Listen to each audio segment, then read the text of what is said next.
It's The Local Show on News Radio 570 WSYR, a service of Geddes Federal Savings and Loan and Safe Harbor Wills and Trusts.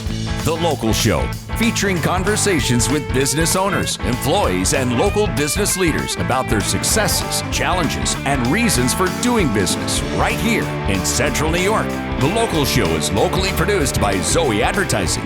Now, your hosts, Tom and Steve. Welcome in, ladies and gentlemen. It's the 2023 fall edition of The Local Show. I'm your host, Tom Soccocio Jr., along with my friend and co-host, Steve Roberts. The Local Show features conversations about local businesses. We talk to the owners, the CEOs, the CFOs, entrepreneurs, nonprofits, business advocates, and other business-friendly organizations. We learn how they got into business, why they do business right here in Syracuse, New York, and where their businesses might be going in the future. You're going to hear all about their successes, challenges, opportunities, marketing, and advertising. We're broadcasting from the Zoey Advertising Studios, sponsored by Safe Harbor Wills and Trusts and Geddes Federal Savings and Loan.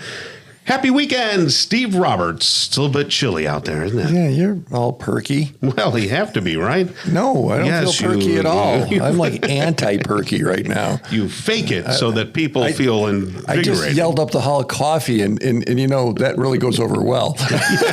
Yes. So I'm going to let you drink it first. I don't know what's coming down the hall, but you got people for that, huh? You got coffee people. I don't know. We got coffee anyway. Yeah, I had an intern who got me coffee once, and then I married her. I know you did. 33 years ago. I haven't used it. You married your intern joke in a while. You took it. You said, don't take. I only have a short inventory of things I use against you. That's one of them. You know, you have to embrace technology because there's a lot of good technology out there.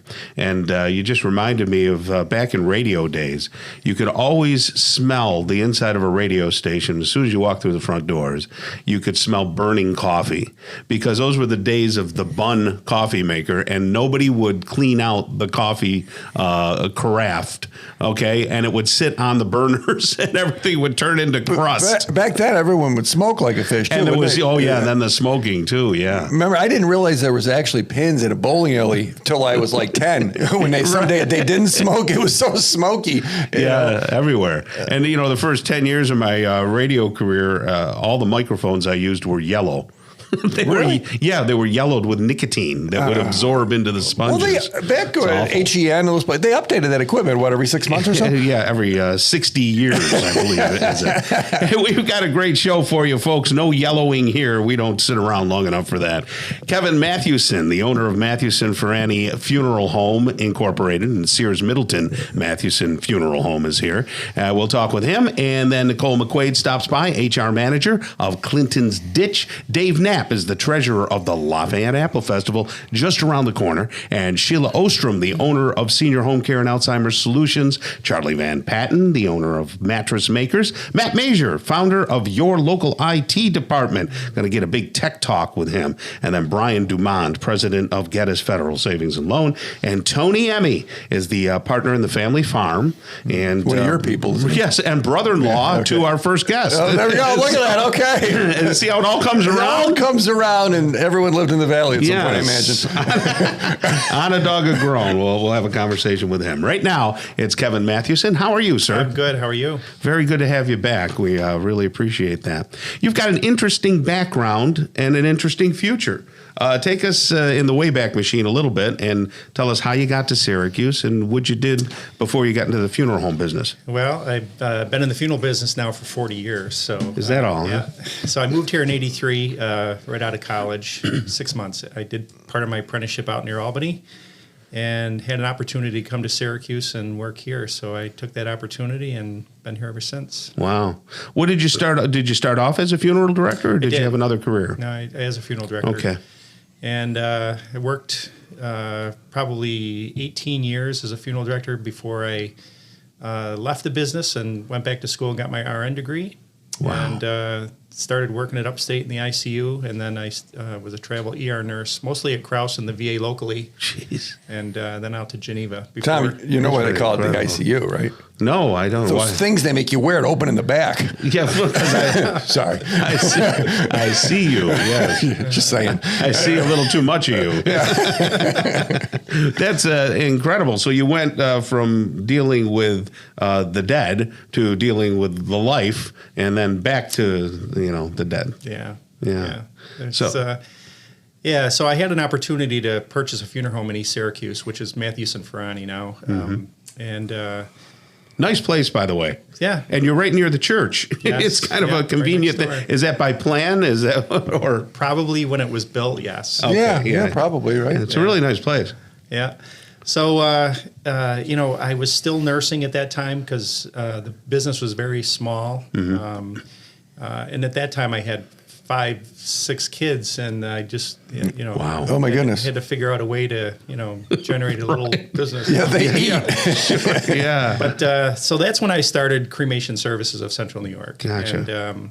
And basically solely based on a low-cost service for cremation. So that's really where the majority of the business is today. Yeah. Take us back several years ago. When did cremation become a thing? Because I can remember being a kid, and it really wasn't a Great thing. question. Well, and like when I moved here in 1983, cremation was probably about 5%, 5 to 10%. Yeah, wow, that low, huh? And today it's over 50% today. So Is it because of environmental concerns, or? I don't think so. I just think I don't know. People have their own ideas of what they want, and I think cost is a big thing, and but I just think the traditions are failing in a sense. Yeah. Just like everything. The Bible says you're going back to dust. He just expediates. It makes it quicker. So it's more expedient, right? And speaking of that, I was going to just ask you, Steve, from a biblical standpoint, or crossing different religions. Sure. Is there any religion that says you can't burn me, you can't do cremation? Certainly Christianity doesn't. And if you've been to Israel, the tombs that folks were buried in back in the day, you weren't in that tomb a whole long time because it's a desert. You turn to dust within a year or two. Yeah. It was what's left of your bones. Gotcha. Yeah. Well, tell us about cremation. Should people fear it? Should people not fear it? Is it I think it's just personal choice. Yeah. But from a cost standpoint, definitely much less expensive.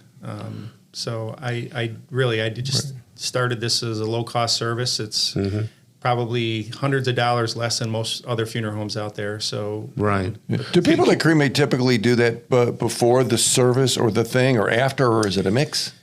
I think more people will do a direct cremation today, but others do want to have viewing prior to cremation or services after cremation. They will have like visitation. I think because it's just part of the mourning process. You need to grieve and give that time to the family. Do you feel that, can you contrast how much a regular funeral would be if you didn't get cremated to your services? Every funeral home is different. So probably a traditional service would probably run $6,000 to $8,000 with cemetery costs. Sure. And cremation is $1,200. Oh my goodness! And they can do that directly with you, correct? Yes. Yeah, I don't have my own crematory, but yes, I utilize the local cemeteries because we don't have crematories. But that's what everybody does, right? Yes. Yeah. So cremation services of CNY, if someone wanted to even prearrange that, they could do that. Absolutely. So they could, I don't know, cut out the middleman. Is it okay? I guess so. But and deal directly with you. Yes.